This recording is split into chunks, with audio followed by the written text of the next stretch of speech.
Welcome to another episode of the Less is More Sports podcast. As always, I'm joined by my trusted sidekick, Jacob Lucas, the complete pain in my ass, Matthew Spencer. We're here. And,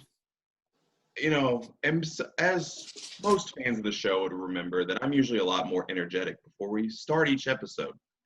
But, after I had a birthday last weekend, I realized that I'm getting older. I need to watch my blood pressure and calm down.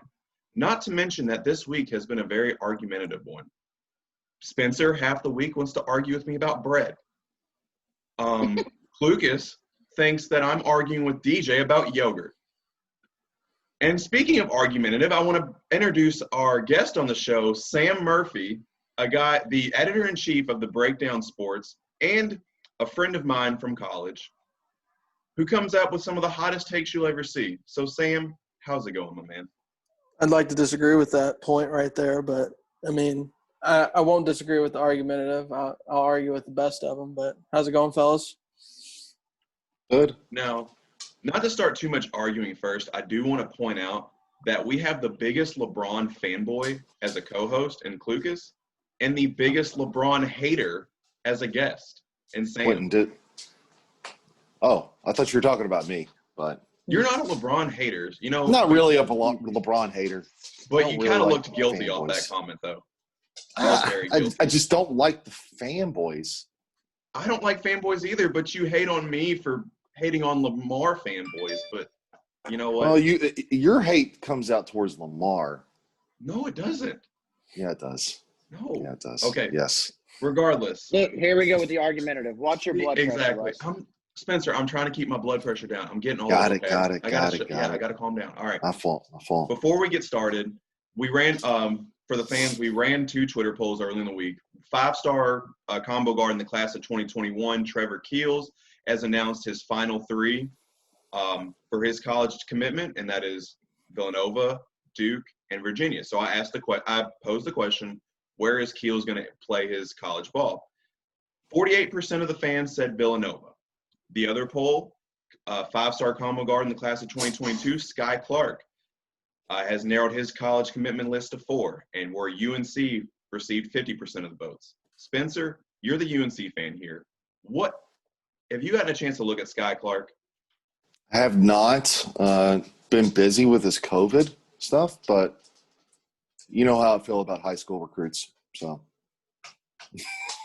Yeah, you definitely like experience. That 5-star resume doesn't really bode well from building experience and all that good stuff. Sure. So, it's exciting to have recruits. Roy Williams they always criticize Roy for not getting the best recruits like, the Kentuckys of the world, and here recently in the last 5 years, Duke. But Roy has always sat there and said that it's not like I don't recruit these guys. I just don't get them sometimes. And, sometimes he might be targeting 4-star recruits that are going to stay there for 3 or 4 years. So, I understand where you're coming from, especially you definitely want to build a good balance of guys that are going to be there for multiple years, come in, buy into a system, and execute. But it is nice to have a talented player come through here and there. Absolutely. So absolutely. But anyways, that's Lucas, you got a chance to look at Keels or Clark? Any opinions on them? I've had a chance to look at both. We'll start with Clark. Clark's an offensive juggernaut, to say the least. Dude's an absolute bucket. Last year, sophomore year at Heritage Christian, averaged 25 a game, about 5 rebounds, 4 assists. But what really gets me is where he does it off the shooting numbers, 50% shooting, 39% from 3. He's very efficient as a scorer as well. He's got – it's hard to say this word at a high school level, but I'm going elite ball handling skills. Very good ball handler. Quick release in the jumper. He doesn't have to have that much space between him and a defender to get that jump shot off. Very good finisher at the rim. And he's not listed as a combo guard. He can play the point or the 2, obviously. Where his strength in passing comes in is from the drive and kick. When he drives, he's able to pull in defenders, kick it out to shooters. That's where the strength of his passing comes in. As far as like a player comparison, since that's something that we like to do here, he kind of reminds me of like a CJ McCollum. I think that's a pretty good comparison. I really, from watching him and his tape, I really couldn't come up with one specific player comparison. Before I saw the athleticism, Fred VanVleet was one that stood out as a comparison, just because one thing that stands out about Clark is just how smooth he is. His finishing moves, how he's able to get a shot off, from his shooting stroke itself. He loves that double clutch layup. But it's so effective, though. I can't knock him for it. Now I've obviously watched a lot more of Trevor Keels because Trevor Keels is obviously the one that's, as Spencer walks off the set, is the one that is 100% rated according to the Crystal Ball 24/7 that landed at Duke. I like Keels' game, 6'4", real stout frame. Kind of reminds me of a young Eric Gordon, who I got to see a lot of when he was younger, before all the injuries took place when he got into the NBA. But obviously with the fans believing that he's going to go to Villanova, I also think that's a very good fit. With his physicality, he kind of fits that Jay Wright mold as like a tough Philly guard, so I understand it. But as far as, talking about Keels, he's one of those plug and play guys. Like he kind of fits into any system. Where he really does. Put him in. He's definitely at the bare minimum, he's a 3-and-D player, which is some of the most valuable role players. Just as valuable in the league as your star players at this point. Arguably, where basketball's going. But like I said, he's a plug and play player. He can play in a defensive minded system. He can play as a number 1, number 2 option scorer. He can play as, just like we said, that just your typical 3-and-D player. You said Eric Gordon. I think Keels was a better defender at this point than Gordon was at that point. I would disagree. I think he's a lot better of a defender. Obviously, I don't mean that as to like knock. I don't mean that as to knock Keels. I mean that is Eric Gordon at this point, in his career back when he was playing in North Central in Indianapolis and then was going at IU, was actually a very good defender. That was obviously before the injuries took place, but I am a little older than you, Lucas, so I remember he kind of reminds me of Gary Harris. And another one, and I know, being that the fans voted Villanova, he reminds me also, if you watch it, like how he finishes at the rim, shooting, how he moves on the offensive side, and, the way he plays defense. He reminds me of a lot bigger version of Kyle Lowry as well. You put a 6'4" stout frame on Kyle Lowry. They say, he's right now he's listed at 190, but the rumor is that he has bulked up to 210 right now. So, he's definitely adding some muscle, and that's going to play, a huge factor in with his style of play, with his physicality. But, that shooting touch is just so smooth as well too. And of course, playing at the same high school as, incoming freshman at Duke, Jeremy Roach. I got to see him play a lot last year, and I like what I've seen so far. So I'm hoping the fans are wrong that he goes to Duke. But I see him fitting in pretty well with Villanova as well. I guess it really just depends on what recruiting sites you watch, because I was looking at a couple this morning. We don't like to pay fully attention to those, obviously, the predictions. But, 24/7 lists 100% Duke. But if you go to Rivals.com, they say 100% Villanova. So it just depends on what recruiting site you like to follow and who you like to listen to. And at the end of the day, I do think if you had to give your best bet of where Keels is going to go, I think you could flip a coin between Duke and Villanova. I think Virginia's kind of out of it. So. Yep. And don't worry, baby. Sky Clark is going to Kentucky. Don't you worry about that. I'm surprised Spencer don't have anything to say about that. Did you just mute yourself? Yeah, he did. He just muted himself. I just don't think that, I don't know.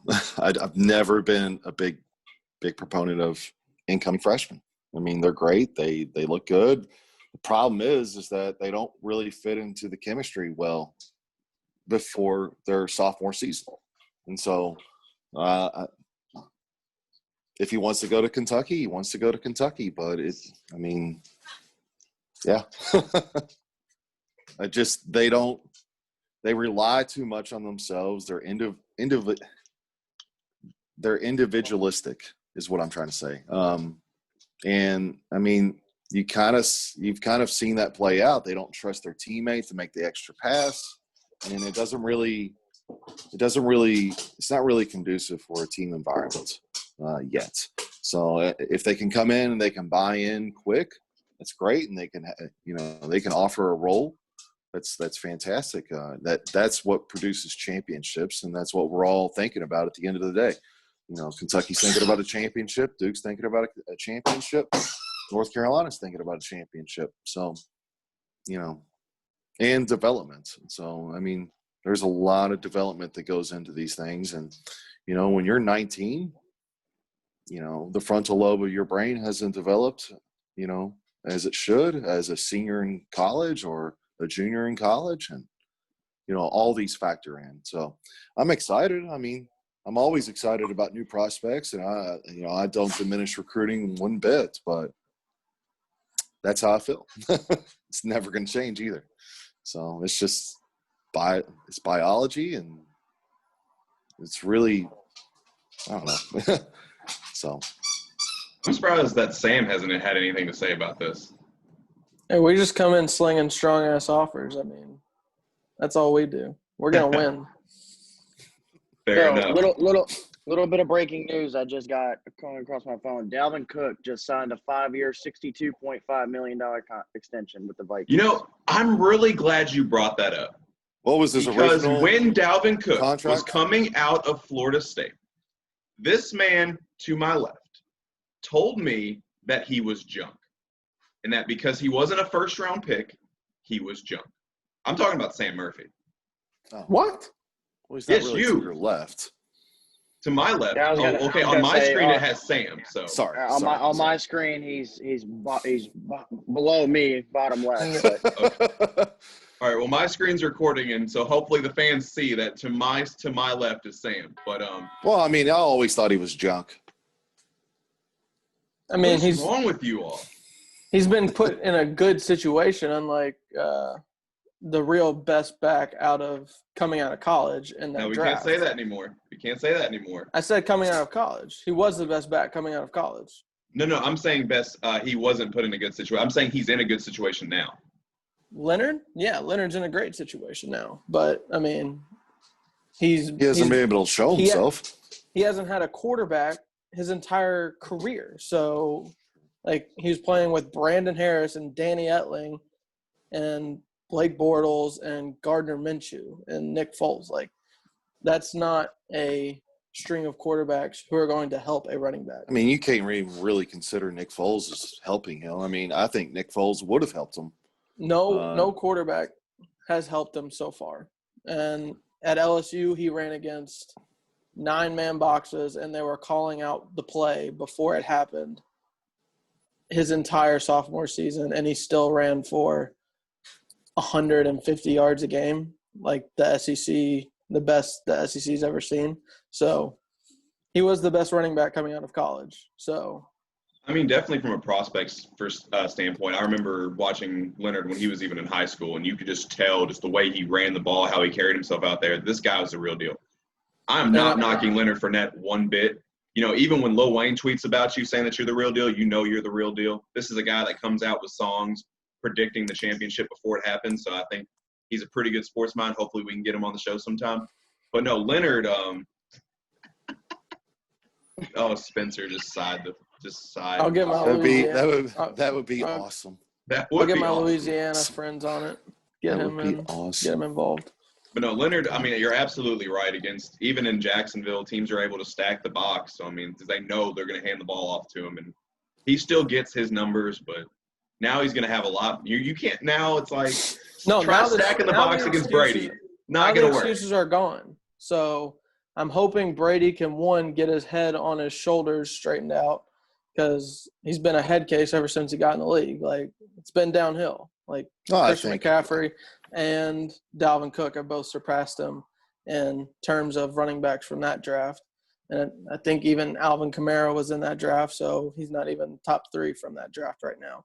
So hopefully Brady can help him out, but it's got to be it's got to be him who does it individually. So Mm-hmm. I think he's got that's a going to be deep. very easy for. I think it's going to be very easy for him to get his head on straight, especially with Brady. Brady has a track record of getting guys head on straight. I mean, outside of what happened last year with, you know, oh gosh, Antonio Brown. Antonio Brown. Yes, Yeah. Antonio Brown. But I mean, you look at Randy Moss coming from Oakland. You know,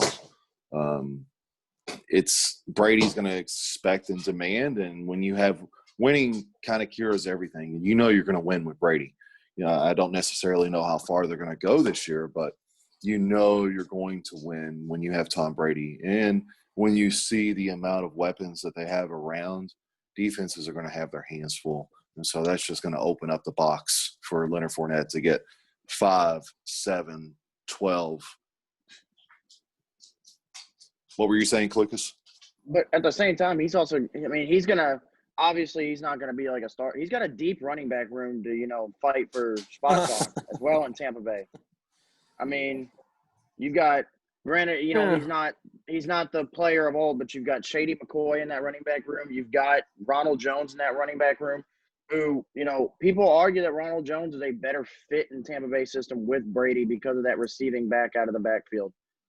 So, we all know how much Brady loves his running backs, his receiving running backs.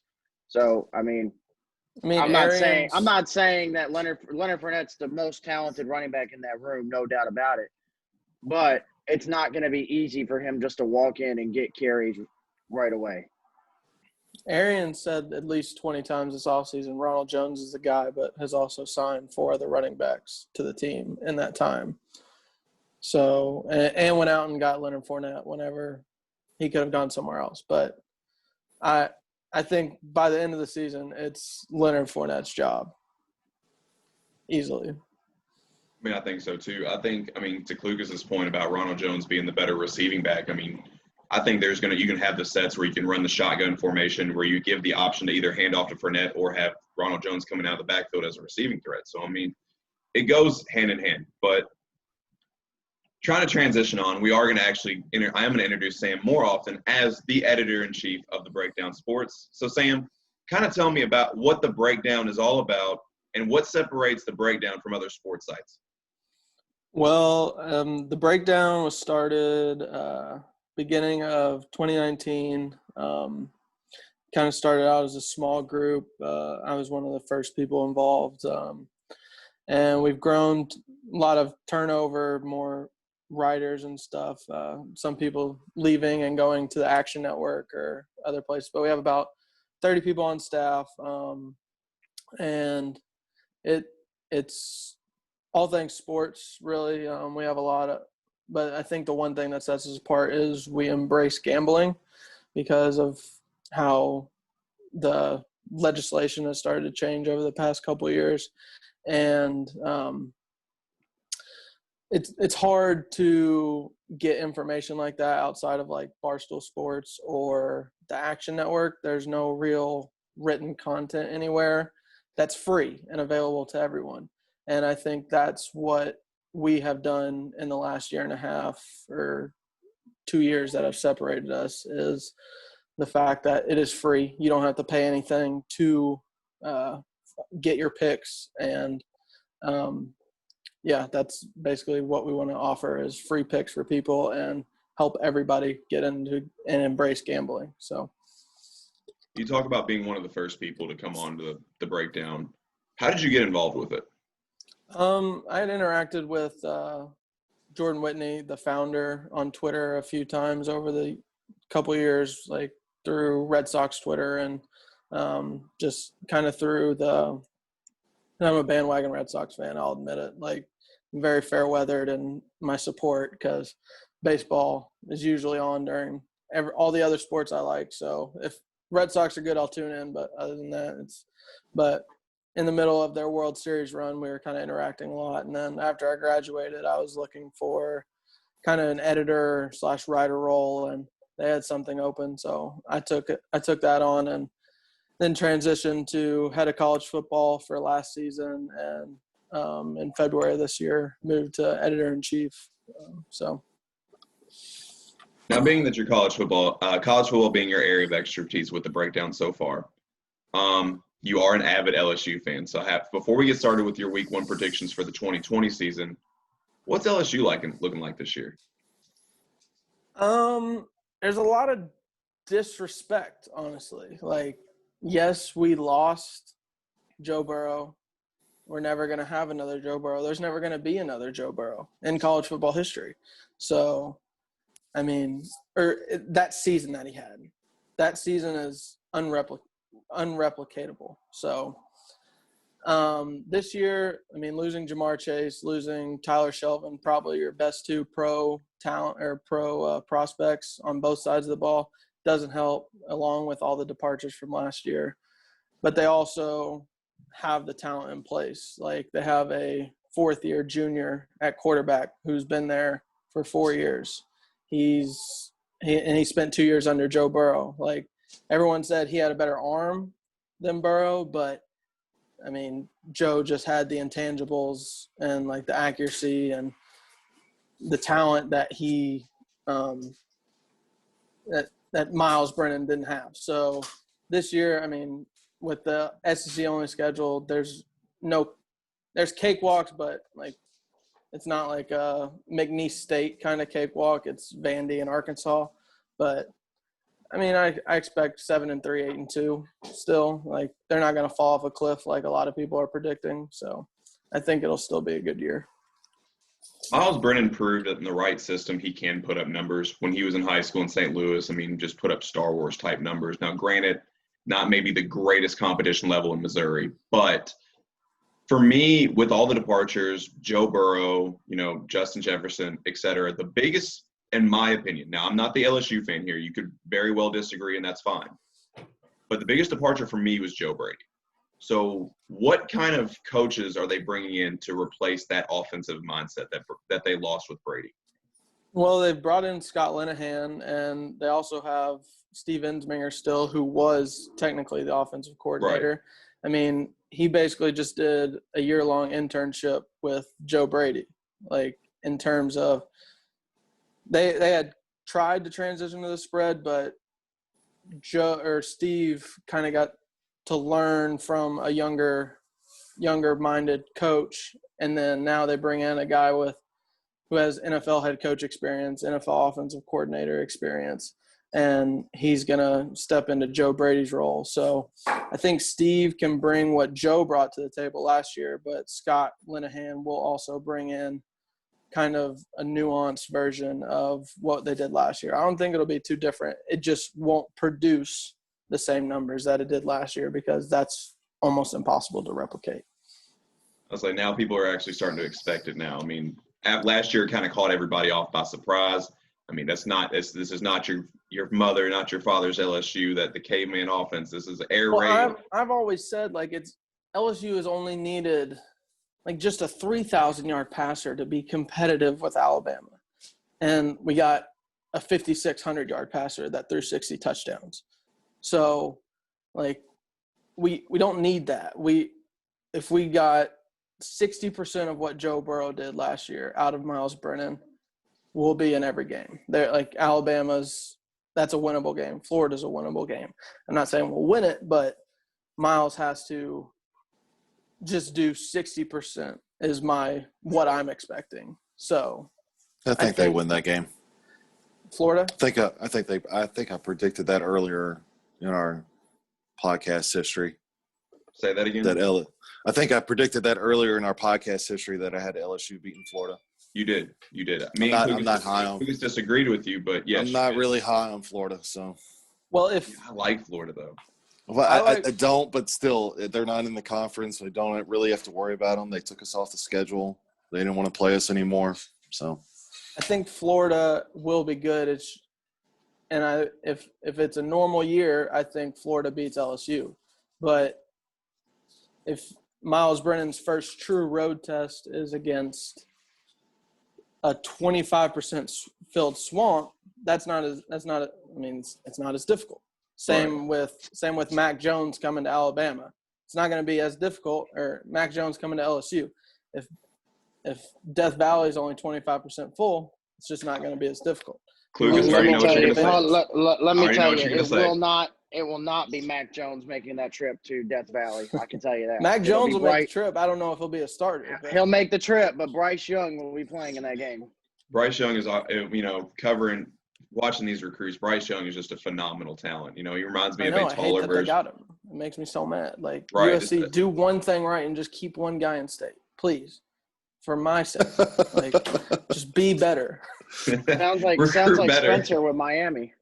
Oh shit. Speaking of Miami, before we get started into your own predictions, we're going to talk about the games that have been played so far. Starting with college football, we saw Miami the other night against UAB. So I'll start with Spencer. Spencer, what do you make of the Canes' performance in that game? I mean, there's really not much to talk about. They won 31-14. Probably should have been 31-7, 38-7. There was a muff punt. Earlier that gave UAB great field position in the red zone. It seemed to me, Vince Wilfork tweeted out that, they ran the same play over and over, or the same set of plays over and over and over and over again. And they still put up 550 yards of offense.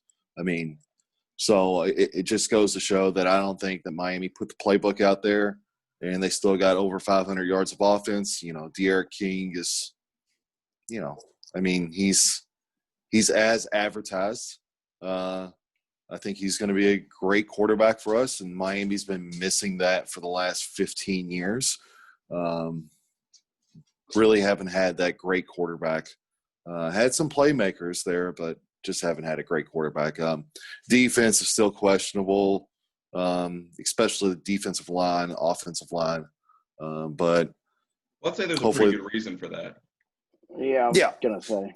Yeah, Rousseau leaving, oh my goodness. But hey, go for it. Definitely Go something for to it, be Lucas. excited. Oh, Another bit of breaking news. Alvin Kamara just got 5 years, $75 million.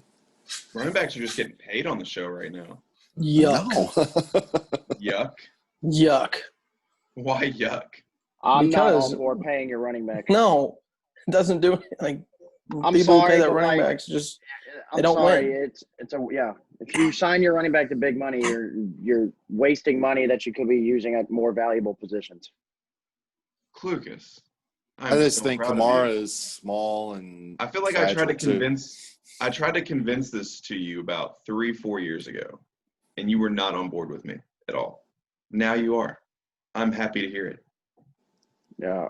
Before I was like, why get rid of your running backs? But then when you start seeing that every year a new running back comes out, and it's like you get them in the 3rd and 4th round, and they still produce the same type of numbers as your star running back. There's no need to pay your star running back. Or Let 'em just go. draft them in the 1st round, and then you get 5 years of them, and then That's where the NFL separates itself from the NBA, because with the way the rookie contracts work in the NBA versus the NFL, you're guaranteed 5 to 6 years out of your rookie. You could win with that. NBA, you're guaranteed 3, 4, maybe. Mm-hmm.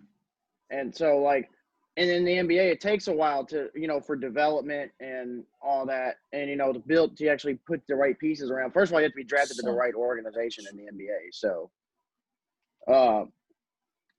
you get so much time with a rookie in the NFL that it makes it so much easier to build and develop, and then just when they're done, you just go get another. So.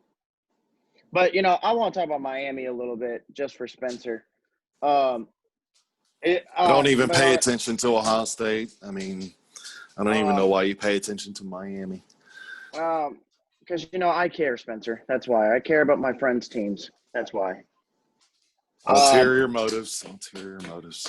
So, but no, on a serious note, for the first half for Miami almost kind of looked like your typical Miami way.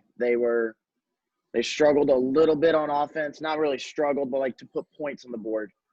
And it seemed like they were kind of keeping De'Aaron King from playing, from fully unleashing him. And it seemed like in the second half they finally said, okay, just go out there and play ball. And it kind of opened up for De'Aaron King a little bit more. And I think that's what they just have to fully trust their quarterback and allow him to make the right plays, trust him, because we proved at Houston, and then even in the second half of that game, if you let him go out there and play his game, he's going to put points on the board. Absolutely. I think that's going to happen. I've heard a lot of talk about the spread offense they're implementing down there. I just think that, you got 10 ACC games as opposed to, 8 in the past. And you're going to have to go up against almost everybody from the Atlantic Division that you normally would only have to play 2. So I just think they reserve their playbook and reserve the offense, especially since it's new. And, you still put up 550 yards, couldn't get points on the board. I agree with you there. Wish there could have been more points, but, I think they've shown – go for it. I was going to say, yeah, and especially in a game against UAB when you got to play that 10 conference game, you don't want to unleash the full playbook yet. So, that's understandable as well. So I also want to add, though, that's a kind of an example of if it's not broke, don't fix it. They're having a lot of success against UAB's defense running those same sets. They had 337 yards just on the ground alone. So I think that's more of the reason for maybe a non-diverse playbook is they're having a lot of success. Why change it up? it's kind of like everybody I agree. when I was at B-Dubs watching the Kansas City game, everybody was waiting for Mahomes to break out with, a monster passing game. And I'm like, their running game is dominating Houston right now. Yeah. Which is actually going to bring me to my next question for Sam, the LSU fan. Why stop running the ball if they're not going to stop you from running the ball? Which brings me to my next question to Sam. How much can Clyde Edwards-Helaire impact that Chief offense in his rookie season? He can take them to a next level and give them an actual running game.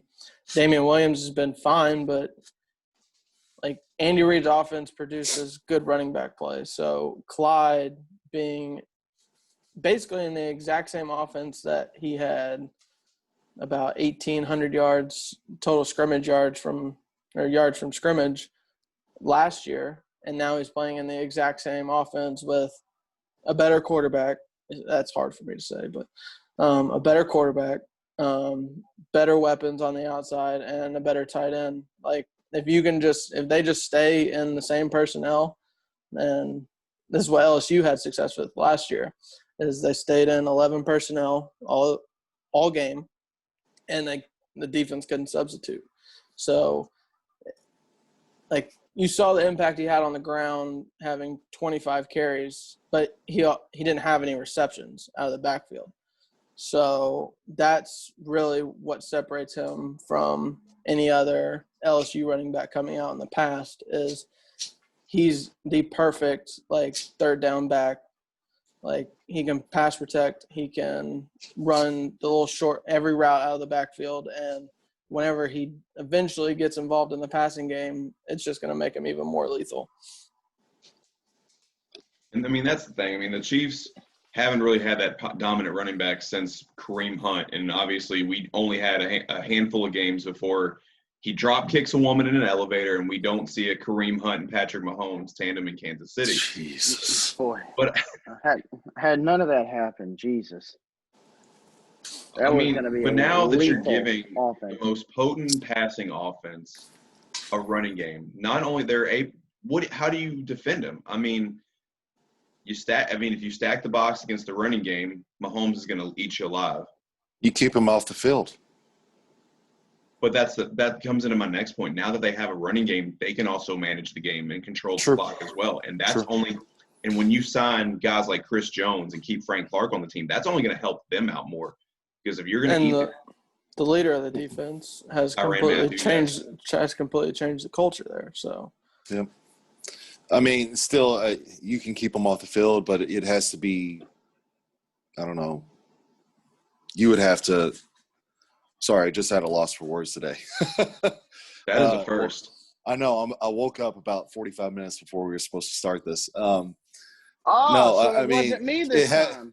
No, I just think it has to be calculated because when you have wideouts and you have Patrick Mahomes with the ability to throw it 85 yards, you can hit the one play down the field. But like Sam was saying, they've ramped up the defense. They've changed the culture there. So hopefully their defense is a little bit better. And if that's the case, then I just don't see anybody in the AFC stopping Kansas City. I mean, all I have to do is hold them under 28 points. Well, and here's the thing. No one else is – oh, go ahead. I hate to, like, say it because it's like our team, but you have to play them the way the Colts did last year and the way that the Titans played a lot of teams last year. Yeah. You know, you literally the Colts motto, run the damn ball.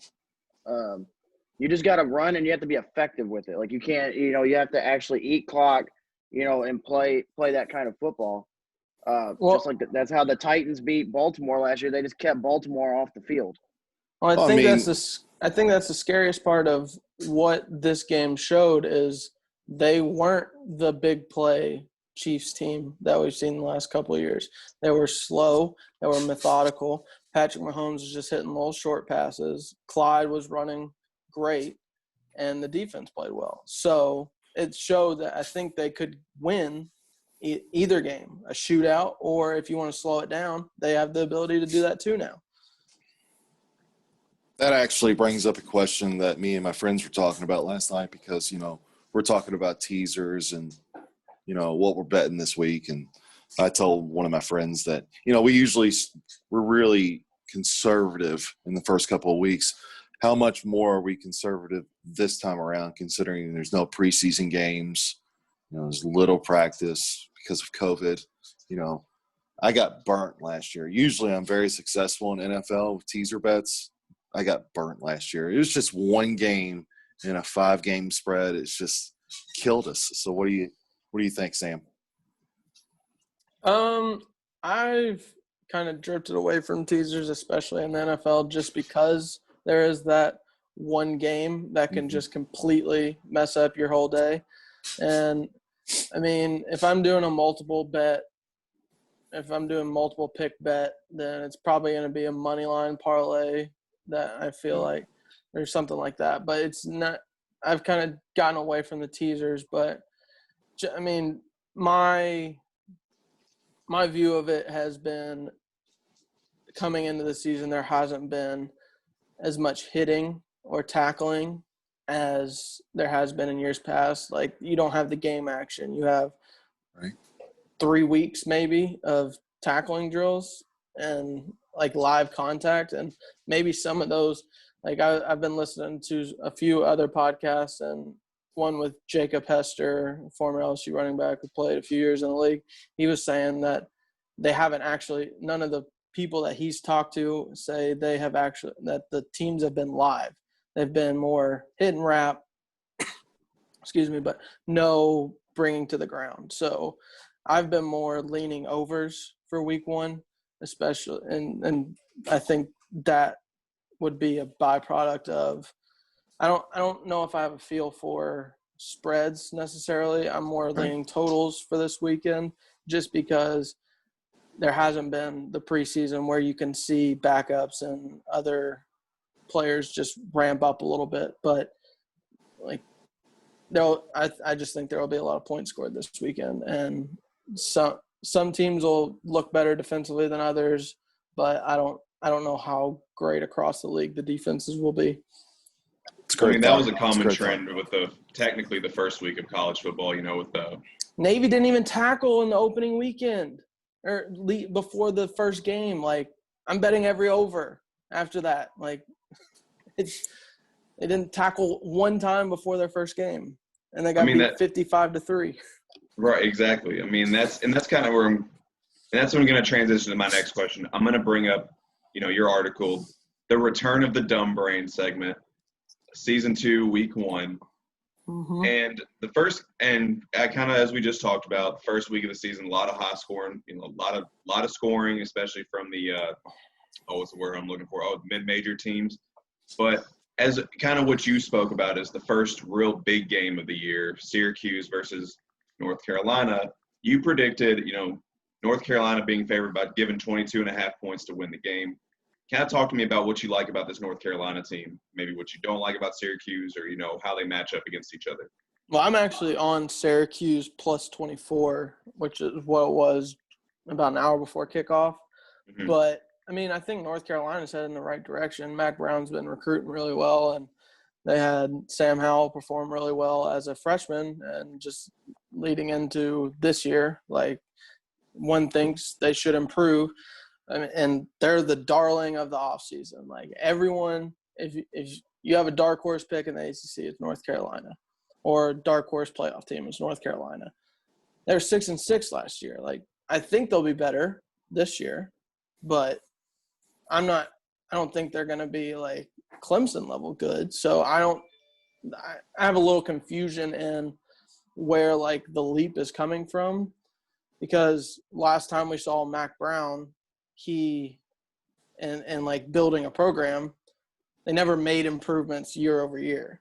So I think they'll be better this year, but I'm on Syracuse this week, and just with the with the NFL lack of tackling drills in the offseason, especially in college, whenever you can only have so many hours in your practice week leading up to it, with the uncertainty of the offseason, no spring practices or anything. I'm on a lot of overs this weekend, just because I don't think that anyone's really prepared for a full game. I mean, that's a very fair point. One thing I do want to talk about your point about Mac Brown, even though you're obviously rocking the Duke gear, you know, for those who know me, those who watch the show know that Texas is also my number 2 team as well. I know I just got the eye roll from Sam, but anyways, what Mac Brown is a great recruiter. You're going to come in and he's going to bring in some of these great – get the fuck off my show, okay? Just doing the Clyde Edwards-Helaire. He can fight me, but anyway. We're supposed to be playing this weekend, man. I know we're supposed to be. Today. This is what I would rather be talking about with you. Yeah, absolutely. I'd love Spencer, to be I will talking deal about with you on Monday. I'd love to talk about how we're going to whoop Texas' ass right now, but we can't, unfortunately. I just saw an article from – not to get sidetracked a little, but I just saw an article from the Wall Street Journal talking about how Ann Arbor doesn't have football for the first time in 138 years and what it feels like in this college town right now. And I thought Kalukas would like to know. I would love to know. How's Columbus feel, man? I always like the north side of Columbus. Shit. I mean, it's tough. I mean, they're still active. I mean, just like a lot of teams in the Big Ten are, they're still actively fighting for Big Ten play to pick up in October. What about Nebraska? What's going on with their class action lawsuit? I've heard. Oh, dude, I haven't had a whole lot of time to read into that. I just keep Me neither. Pop up. Yeah, they're not going to get anything. That's what's going on with it. It's true. Before the season ends, the season will end before they get anything. Right. Yeah. But the thing is, like, teams like Ohio State and Penn State, I know now I can't speak for the entire Big Ten, but I know for a fact teams like Ohio State and Penn State, they're still practicing every single day. They are practicing every single day in hopes of the Big Ten does pick back up. Did you say Penn up. State? Yes. Yeah. So Penn State voted not to play, right? And they're letting them practice? Their president voted not to play. James Franklin and them are disagreed. I don't even know how that's possible, but wow. So, well, you know, like there's also a lot of questions on who actually voted not to play. And right, because Ohio State was 2. Yes. Originally it was 2, and now all of a sudden it's to 3. Now it's maybe 4. Now it's – okay, so how did the voting really go at this point? Yeah. And that's why a lot of teams are questioning why the Big Ten has decided not to play, because of the questions of, you know, teams are asking their president, what did you vote? And they're saying, well, we voted to play. Well, they're saying you voted not to play, you know. So it's a lot of he said, she said in the Big Ten, which is why a lot of teams are questioning the Big Ten right now. Right. But like I said, obviously I know for a fact that Ohio State is still practicing. Yeah. A clown show going on in the Big Ten.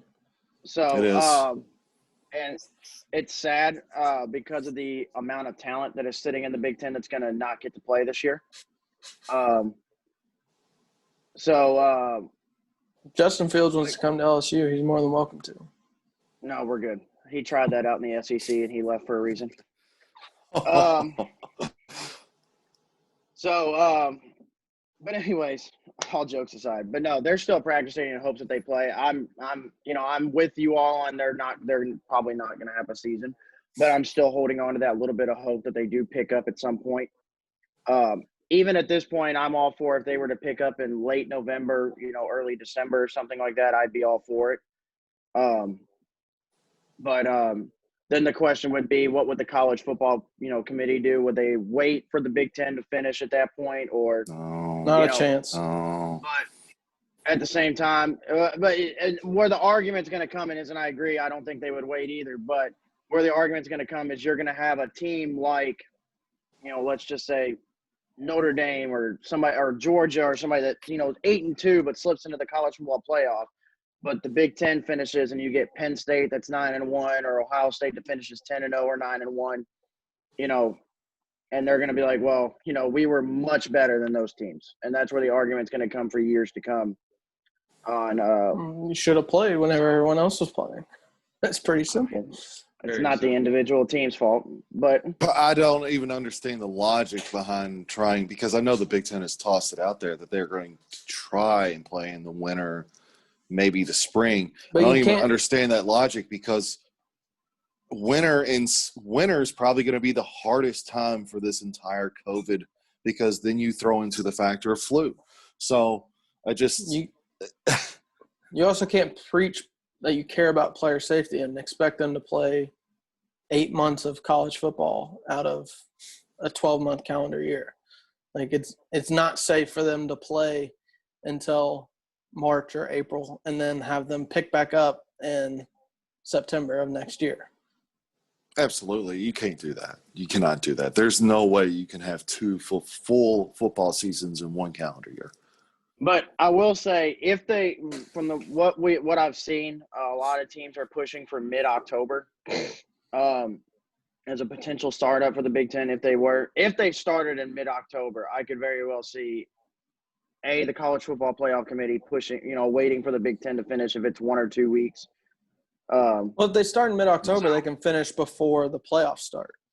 So that's their hope. I think that would be their only hope, if the Big Ten does decide to pick back up. That's their only hope of getting a Big Ten team into the college football playoffs, is if they'd have to start in October. Then it brings me to my side point, because you're obviously going to have to play football in December when finals are being taken. Why couldn't they have started a college football playoff just like FCS and Division II and Division III? So.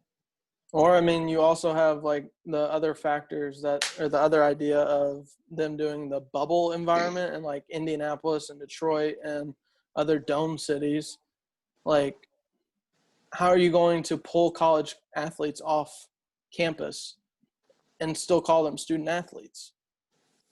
Like, nothing makes sense past October 10th.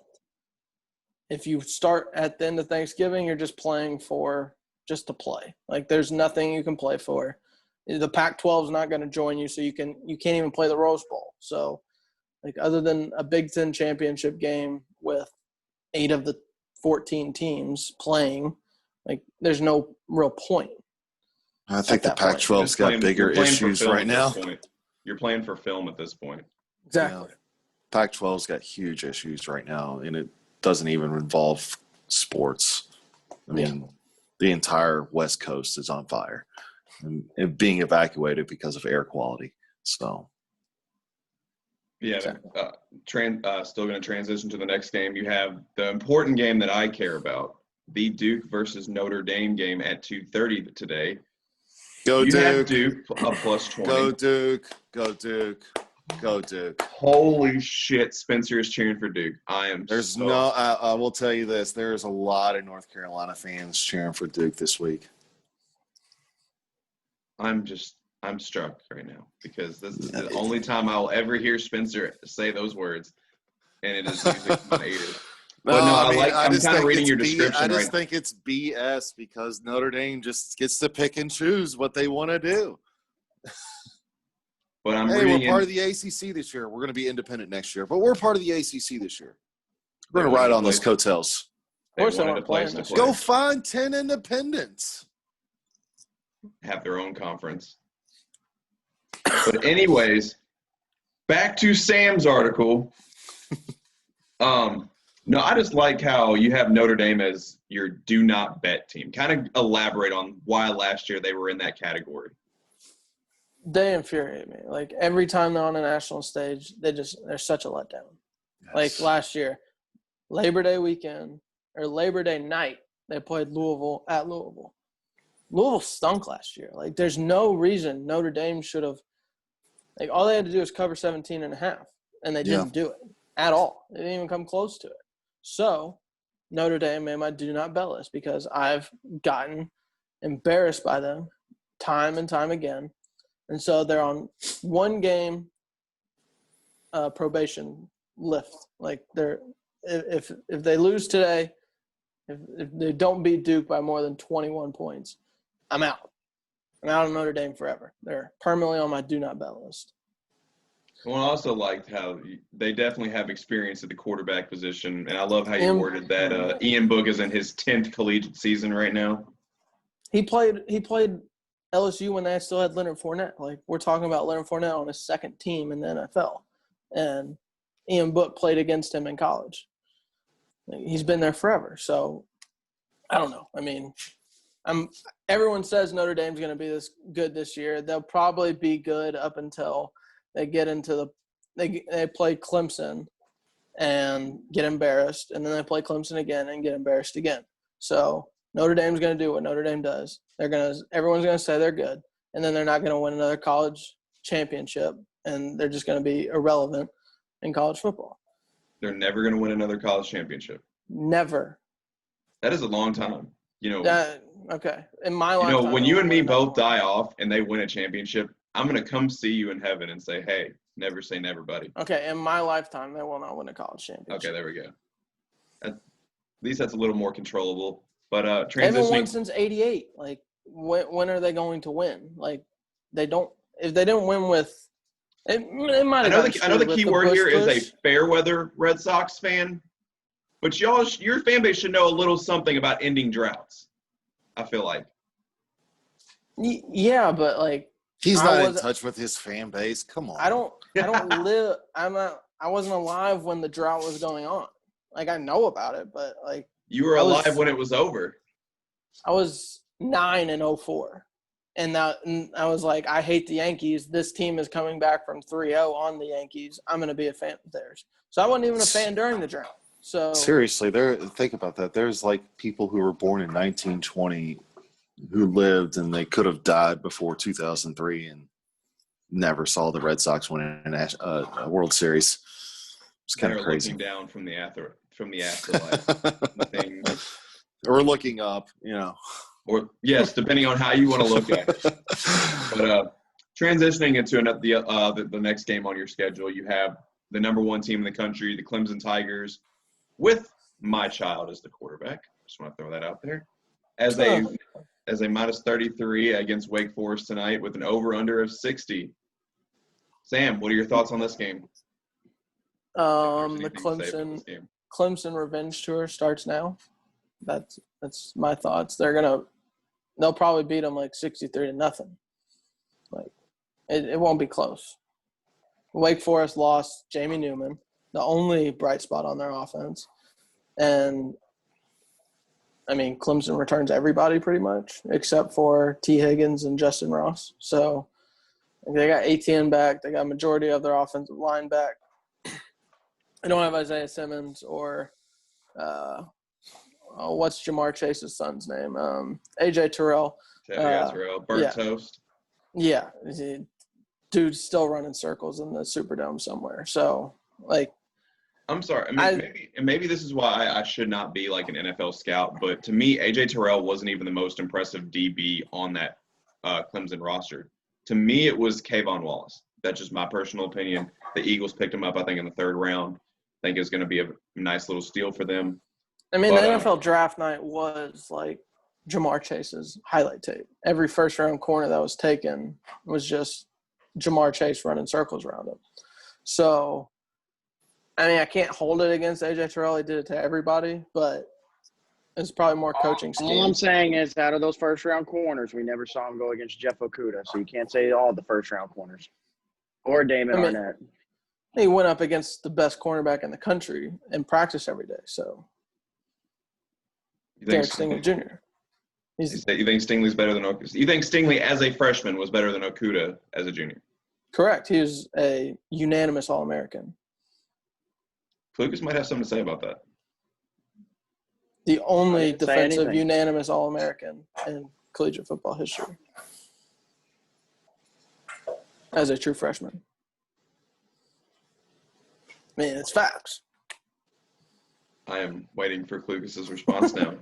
I said I'm good. I have no issues with Derek Stingley at all. I don't either, but I don't know. He's just kind of disrespecting your boy like that. No, Jeff Okudah is a great cornerback. He's probably the second best cornerback in the country. I mean, it's 1A, 1B, but it's just. Wish we could get past that, though. You say one person's better than the other. It's not disrespectful. It's just, no. To be mentioned in the same conversation is for showing respect. Won the Thorpe Award last year. That he got robbed of that. I'll admit, even as an LSU fan, Grant Delpit should not have won the Thorpe Award. Not even close. No, it wasn't. I'll agree with that. I've just my thing about Jeff Okudah and like I said, I have no problem with Derek Stingley. Derek Stingley is a very, very, very, very good corner, especially as a true freshman. And that's my biggest thing with Okudah is especially with corners, he never had a pass interference call against him. Never had a pass interference call against him. I mean, anything that was thrown in his direction was either deflected or picked off. So, similar to Derek Stingley, who probably could have gotten called exactly. for pass interference in the playoff semifinals, but wasn't. And the other thing that I give Stingley, and Stingley had good pass rushers at LSU last year, but I think what helped Okudah a lot is when you got Chase Young breathing down your neck and you just have to kind of just throw the ball up a lot of times. I mean, he did come up with a lot of those picks where the ball was just thrown up. So I have no issues with him saying Stingley's better than Okudah. Well, I'm glad you don't, because this is probably the first time I've ever said this to you. Stingley is definitely a more talented man coverage one-on-one DB than Okudah. So I think Okudah at this point in his career is better in zone coverage, but Stingley is the more raw talent that just has a dog mentality in the man-to-man coverage. And you can a lot of zone coverages you can teach, but some of I guess what's the word I'm looking for? All right. Well, all I'm saying is let's not talk about Jeff Okudah like he's Richard Sherman now, where he's only good in zone coverage. Okay. let's not do that. Okay. Kind of like what Spencer just said. Did I say that? I'm just saying. I just said he's Okudah's better. Still a very. Very I think good he's better coverage. at zone coverage at this point in his career. Is what I said. Than Derek. You think he's better in zone? Doesn't mean he's Derek terrible at one-on-one coverage, Lucas. Yes, nothing I said means that he's terrible in one-on-one coverage. I just said I think he is better in zone coverage. No. I thought what he was saying until he said then Derek Stingley. I thought what he was saying was he thought Jeff Okudah was better in zone coverage than he is man coverage. That's what I thought he was saying at first. But anyways, moving on into Sam's list. We already talked about the Chiefs and Texans game. Spent a little bit of time on that. So we're going to move on to the Dolphins and Patriots game on Sunday at 1 p.m. You give the Dolphins a +6 with an over-under of 43. Kind of halfway goes into your theme earlier about not getting a lot of time to hit each other. A little high-scoring game right there, but also talk about just how decimated the Patriots are on that side, on the defensive side. Okay, time out real quick. Is everybody just getting paid while we're on this show? Wait, who just got paid now? Cooper Kupp, Yep. 3-year, $48 million extension. Everybody's getting paid. I was waiting for you, Lucas. I'm just sitting here everybody is getting paid. Raging Cajun touchdown. Ooh, it is a tie game against the Cyclones. You know what? You know what, Les? The picture for this 95-yard TD YouTube. This picture for this video has got to be the money sign, because this is just everybody getting paid. Breaking news: everyone got paid. That's the title. I dig it. All right. Anyways, continue. I'm sorry. I just everybody's getting paid on this show, and it's just mind-boggling right now. We're going from people getting paid to an entire defense being decimated. So, Sam, go talk about that. I think we're up to 6 starters on the Patriots defense from last year opting out. I mean, I trust Bill Belichick to have a decent defense, but it's not going to be what it was last year. And, I mean, I think the Patriots will win this game, but I don't think it'll be the typical, 21-10 type game that a Dolphins-Patriots game is in New England. On top of that, Cam Newton probably has something to prove. Belichick wants to prove. Belichick and McDaniels probably want to show that their the new regime has started post Brady and want to get that kicked off in the right way. And Fitzmagic is always good at the beginning of the year. That's kind of what we talked about at the beginning of our podcast last week. Yeah. Yeah, he's always due for a couple really good games at the beginning. That's why I'm rolling with the Dolphins tomorrow. +6. Fins up. I've got I don't know if you watched the show last week. I've got the Patriots winning this game 23-21. I don't think it's a barn burner, but that would hit an over, so I'm fine with that.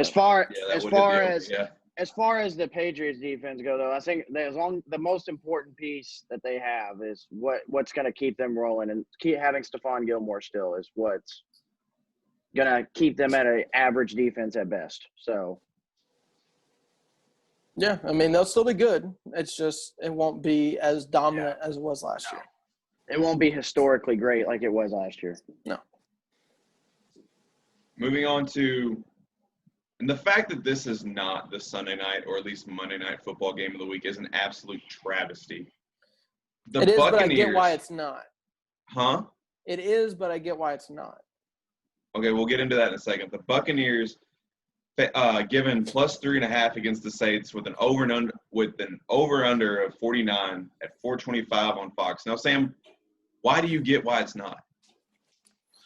I mean, it's the NFL's thing. Whenever there's a new stadium, they debut it on Sunday night or Monday Night Football. So, I mean, Bucs Saints.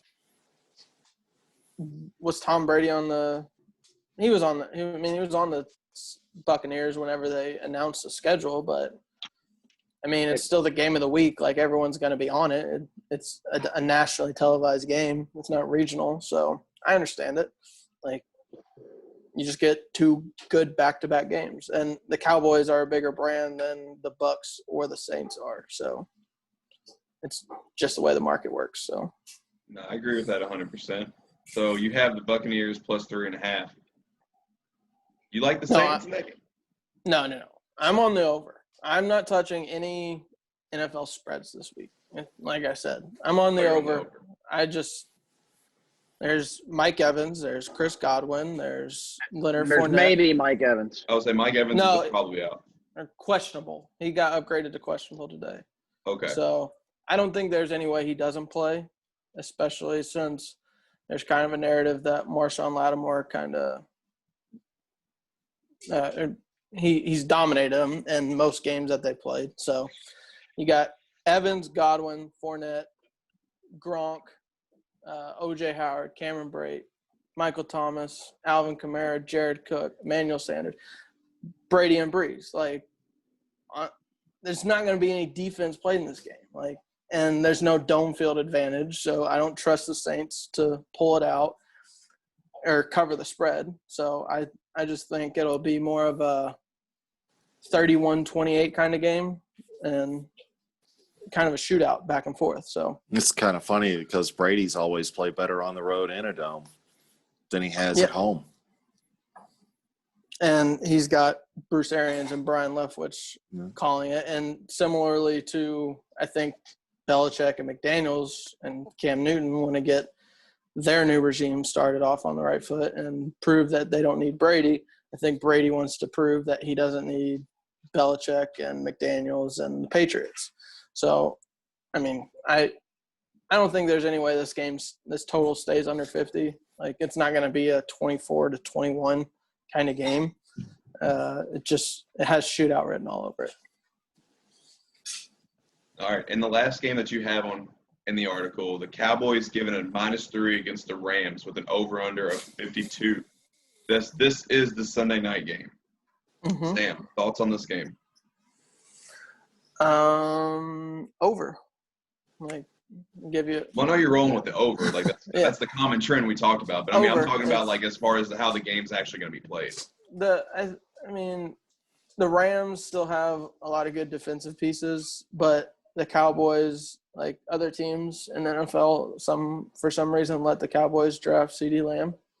So, like, you add that to Amari Cooper and Michael Gallup. I think Jalen Ramsey will be able to kind of keep Amari Cooper contained, but replacing Randall Cobb with CeeDee Lamb and having Zeke and the Rams still having Jared Goff and all their receivers. And on new turf, that looks like everyone's just going to be running lightning speed on. I don't understand how I don't think this game stays under. So I think it'll be kind of a shootout similarly to Bucs Saints. We're just getting a lot of shootouts this week. And, offense sells tickets, but defense wins championship is how the old saying goes. But is there any other games in either college? Probably not, but also NFL that stand out this week that you think is a marquee matchup? Marquee, not really. I am excited to see how my guy Joe Brady does in Carolina with Matt Rule and Teddy Bridgewater. That whole kind of revamped Panthers team. I mean, I'm sure they're going to be in a rebuild for this year and not win a lot of games, but I think you'll see a lot of improvement from Will Greer and who was the other quarterback, that some no name that they had at quarterback last year. They have Teddy. So I mean. Well, no, I know they have Teddy now, but compared to last year, it'll be a big improvement, I think. So Kyle Allen, the other guy. Yeah, Kyle Allen. You get the Browns and Ravens too. Browns and Ravens. I mean, all the Odell jokes aside, I'm hoping it's still not a JV operation they're running in Cleveland. So I hope having or a shit show for a lack or better word right now. Yeah, I just said all Odell jokes aside, but yeah, I mean, I don't think Cleveland will pull it off, but with Lamar and the Ravens coming back, they have a chip on their shoulder after how the playoffs ended last year. But I'm just hoping that Cleveland will be at least a little bit competitive. And, I mean, me being a homer, I'm going to also watch the Bengals play because I want to see Joe Burrow play. I think he'll be running for his life a little bit, but against Joey Bosa and Melvin Ingram. But I hope he does well. So, the word around camp is that he looks really good right now. I mean, he looks great in camp, but I mean, there's also videos of him just running for his life from the Bengals offensive or defensive line, and that's like they have Geno Atkins, but other than that, they're not a top or an upper echelon defensive line. So I mean, it's not like you said, it's not Bosa and Ingram that he's going to face week 1. So no, exactly. And then him and Joey Bosa are good friends, but I don't know how much. I don't think he's going to be laying off Joe Burrow in the game. So it's like a conversation I have with my friends all the time. It's I don't, LeBron obviously was one of my favorite players growing up, but if I were to ever take the court against LeBron, I hate you. Yeah. I want to beat you. That's a mentality you got to have as a player. For me, and I talked with Clucas about this our most previous episode, but a matchup that I'm really interested to see, at least it's kind of lost momentum since the Von Miller injury, but I'm really excited to see Denver and Tennessee because Denver for me is a team on the rise. They're playing the AFC West, trying to fit that mold to compete with Kansas City. Drafted a big arm quarterback a couple years ago in Drew Lock. Now they're trying to air it out, bring in targets, brought in Jerry Jeudy. All the best Alabama wide receiver I've ever seen. Think better than Cooper and Jones? Yeah. I mean, like, I'm probably wrong there. Like, I'll admit that, but I don't know about Julio. I don't know about I'm prepared. Cuba I'm just might give you. prepared. Julio, I don't know. I'm just prepared to die on the hill of Jerry Jeudy's the best Alabama wide receiver I've ever seen because there's so many plays in college that he made. Granted, he also had Tua, but there's a lot of plays in college he made that I don't think I ever saw from Julio or Amari Cooper. Just sticking on this train, Les. I'm going to derail your train for a second. We're talking strictly at Alabama. I think Amari Cooper's the best out of the three. If you're talking strictly what they did at Alabama, not what they did in the NFL. Jerry Jeudy won the Blitnikoff. Didn't Amari Cooper? No. Oh, I thought he did not a sophomore year, his junior year.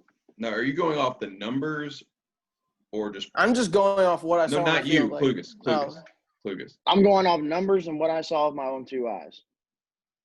Because if we're going off the eye here's test, my question. I don't know how you can say anyone other than Julio. Because here's my question. If you take Amari Cooper off that 2015 Alabama team with Blake Sims at quarterback, Alabama's not as good as they were. You take Julio off that 2009 team, I disagree because you still have a dominant defense in Mark Ingram. I mean, yeah, but I mean, your air attack's gone. That was one of the best defenses of all time. I disagree because you still have Mark Ingram who won a Heisman, and I also still watched had the dominant Patrick defense. Peterson shut down Julio Jones in college, like 3 years. I mean, yeah, you also got to look at the system that Jeudy played under, and even Amari Cooper to a certain extent. I'm just like there were plays that I watched Jeudy in person with my own eyes in Death Valley, and the things he did that night were things I've never seen. So from an Alabama receiver, so I'm just on that train. Like I said, I'm probably wrong. So it's just the hill I'm dying on. Okay, fair enough. I've dug in the trenches. I'm just here. Mm-hmm. I don't think I'm right necessarily, but we're here. That's fair. I mean, he is a phenomenal route runner, and of course, that little high step he does is just. I mean, that's so deadly. I mean, I love watching Jeudy play. I'll tell you the Alabama receiver, if we're talking about that I've really enjoyed watching, is Jalen Waddle. Yeah, he's pretty good. I mean, it is pretty good. That quick twitch he's got he's so deadly in the return game and just the breakaway speed. Dude, I mean, one of my more popular tweets from last college football season, it was so simple but so effective. I just said, Jalen Waddle is a game breaker in all capital letters. So simple but so effective. But it's the truth. I mean, dude is a home run hitter every time he touches the ball. Yep. I mean, I witnessed it. I saw him. He shouldn't have returned a punt against LSU, but he did. He got a face mask. He got a face mask on him that threw him like the complete opposite direction, and it was just wide open. But I mean, he did it. Like he's a game changer. Absolutely. But going back to the Titans and the Broncos, I think the Titans have proven that they're here. They're obviously a playoff contender. Denver, a team on the rise. Two kind of counterfeiting styles, and I know Spencer's going to have to say plenty about this, being a Titans fan. Tennessee, definitely the ground and pound with Derrick Henry defensive team versus the Denver offense that's going to look to air it out and check it down to both Melvin Gordon and Phillip Lindsay in the backfield. I mean, I didn't just forget about them, but definitely a more modern offense going against a more old school offense. That to me, that's intriguing. Spencer, I'm sure you got plenty to say about that.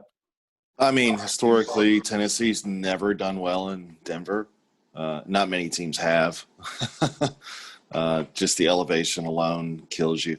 But I think you're going to see a little bit of a different Tennessee team this year. I mean, you're going to see a lot of Henry. Don't get me wrong. But I do see A.J. Brown breaking out this year. Also, I think they have a stronger defense. So I think it'll be interesting. This game has implications for wild card in the future at the end of the season, depending on who gets that 7th spot. say, Denver probably needs it more than Tennessee because they're in a tougher division. But I don't know. I see a pretty even game, and it's a push for me. So I really don't know what to expect the first 3 weeks of the NFL season. I really don't. Tight That's ends a are fair so point. boring. Hmm? They're so boring. I don't like it. Ugh. I hate that style of football. I've watched it I watched it for years. It's kind of SEC football. I watched it for years under Les Miles, and I have no desire to watch it ever again. Yeah. But they're a Fair good team. enough. I mean, Tennessee, on occasion last year, they showed the ability to air it out, to put points up. I mean, they put 45 points up against Kansas City when they played at Tennessee last year. I think they definitely have the ability to do that, and given that Tannehill has had a preseason to get ready, and it's his second season with Tennessee, I expect better things, but I've been very disappointed in the past with Tennessee in their air game. So I don't know. Hi, Hank. But no, anyways, is there any other games that stand out, or is that good? I mean, That cover outside everything? of the Indianapolis Colts playing this weekend, Well, of course, but I don't mean, know. I'm gonna be honest. They're playing against a Jacksonville team, and that is clearly in rebuild mode. They're in tank obviously mode, they not rebuild mode. will tank. Um, That's what I mean. That's kind of They're where I'm full going on with tank. it. Yeah, they're full on tank mode. That's kind of what we tweeted about. But games that do kind of interest me a little. Atlanta and Seattle interests me. I want to know how could a second season of having a DK Metcalf, really impact a Russell Wilson passing game? And does Jamal Adams make that big of a difference to that defense? Todd Gurley on the Atlanta offense. And then Todd Gurley in Atlanta, yes, along with, Calvin Ridley, Julio Jones, Hayden Hurst, who I think is going to be – What's the over on that game, by the way? spectacular. Not enough. I think Hayden Hurst is going to be spectacular in Atlanta's offense. and we're talking about so- Calvin Ridley, another Alabama receiver. Along with another Alabama receiver in Julio Jones. Well, we already talked about Julio, so Seattle -3, over under 49. That's the spread on that game. oh yeah, that's And then definitely going over. The other game that really interests me is Arizona versus San Francisco. I think Arizona's primed for a big year this year. You add D-Hop, who is grateful to be out of Houston. Did you go with Kyler Murray as an MVP? No, he went with Kyler Kyler Murray Murray is as my the MVP. That's what I thought. Is And my MVP this year. Patrick Mahomes was in that discussion. No, he is. He's 100%. No. I'm I'm just saying the question was, who are you going to take? And you took Murray over Patrick Mahomes. So For this year, yes. interesting. I mean, I like Murray. He was a great quarterback for me in fantasy last year. So Murray's super talented. I just don't know and I think he's phenomenal. I mean, I even said on this show that once he finally gets aligned, where he's not running for his life every time he touches the ball, we already know how I feel about him. I think he's coming. He's special. I just don't think Arizona themselves is going to be good enough. I'm rolling with my MVP candidate is Drew Lock. I think he's going to have a break. Oh, my God. That's my MVP candidate. That is my dark horse MVP candidate. Come on, man. I'm rolling with it. I mean, after Kyler, I think Denver's going to do a Kyler's lot better enough to do. I mean, don't get me wrong. I think who would I now if you gave me the choice, who would I rather start a franchise with, Kyler Murray or Drew Lock? The obvious answer is Kyler Murray. I know, but I think Arizona's defense, after drafting Isaiah Simmons, they get Patrick Peterson back. I think they did enough in the offseason to Chandler improve their just keep them in games. Like, they're not gonna have to shoot out every game. Like, I mean, and 10-6, weapons, 11-5. Like, if Kyler Murray gets MVP. Yeah, but they're also playing in the NFC West too, though. Their weapons are a lot more underrated than people give them Arguably credit for. That is probably the toughest division in football right now. It is. It is the toughest division in football. Say, yeah. That and then close second is the NFC South, but yeah. But I mean, Kyler's weapons are also very underrated. You know, you obviously DeAndre Hopkins is There's nothing arguably the best underrated about receiver in DeAndre football. Hopkins. I was about to say. Jeez, are you serious? Best In the receiver in same football. sentence? No, In I'm the talking same about sentence. the core as a whole I is what I'm know, talking about. but you put it in the same sentence. So you have obviously DeAndre Hopkins. You have an all-time great in Larry Fitzgerald. You have Christian Kirk, who had a good year last year. Andy Isabella is primed for a big year in that slot position. And then you have Kenyon Drake in the backfield. Arizona's got weapons, and it's just like Les said, you just got to have the line, and that's the one thing that's gonna. At the end of the day, if Arizona fails this year in terms of not making the playoffs and what, it's the offensive line is going to be what holds them back. Fair enough. I want to say Kyler's like 10-1 if you want to throw a little chain or a little coin on MVP. And if my MVP pick isn't Kyler, it's Russell Wilson for this year. That's Let my Russ favorite. cook. That's my MVP favorite. Let Russ cook. So I think if Baltimore goes 14-2, 15-1, Lamar might take it again. see, here's the issue, and this isn't a Lamar hate thing, but the problem is in terms of it's like we talked about with Russell Westbrook with the triple-double. When he had the triple-double season, he was spectacular. We know that. Here's the thing. What you do your MVP season is expected now. So if Lamar in order to, yes, if he goes 15-1, he's obviously going to be in the running for MVP. He's going to have better stats than last year. Because what he did last year is expected. Absolutely agree. But we're out of time for today. I want to thank Sam for coming on the show today. And, Absolutely. Thanks for having me. Of course, anytime. Be sure to Breakdown follow sports. Exactly. Yeah. Exactly. Be sure to follow the social media pages on Twitter and Facebook. Less is more sports. Doing it right also, now. Comment on the social Sorry. media pages. Comment on the YouTube page on what you like, didn't like about the episode. But as always, I'm your host, Les Abbott. Can I add at the Breakdown Sports, BRKDWN_sports. We're doing a giveaway for followers. Free T-shirt to our website at 100 followers, and then maybe get up to some ticket giveaways if it permits at the next couple benchmarks that we have set. But just give us a follow if you get a chance. Sounds good. But all right, it's all the time we got for today. But I want to thank everyone, and obviously thank again my co-host again for joining. All right, See you we guys. out.